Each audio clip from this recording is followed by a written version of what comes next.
তো hey guys, this is Priyanka কি দুনিয়া। একটা ব্লগ নিয়ে চলে এলাম। আমরা পুরীতে আছি। তো আজকে নিয়ে আমাদের 2 দিন হয়, 3 দিনে পড়েছি। কিন্তু এখানকার এক্সপিরিয়েন্স হচ্ছে ভীষণ খারাপ। না না, আমি বলছি না কিছু, এদের কাছে প্রথমে আমার দাদা বলবে। এক্সপিরিয়েন্স বল, কেমন লাগলো? খুবই বাজে। কেন?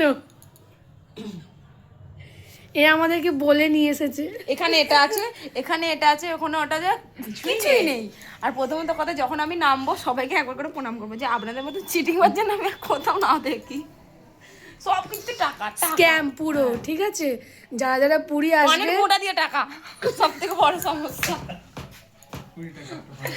সিরিয়াসলি প্রথমে সবাইকে বলা হবে যে কিছু নেবে না, আসুন আসুন আসুন, তারপরে পুরো কেউ scam। ফাঁসবেন না, আমরা ফেসেছি। আর যে টাকাটা বাঁচাবেন আমাদের অ্যাকাউন্টে পাঠিয়ে দেবেন, তবু ঠিক আছে। দান দান করলে আমাদেরকে করুন। খুবই দুঃখ। খেতে পারিনি এখনো, ঠিক মতো খাওয়া হচ্ছে। 10টা বেজে গেছে, পেটে এখনো কিছু অন্ন পড়েনি, মানে এতই টাকা আর নিয়েছে।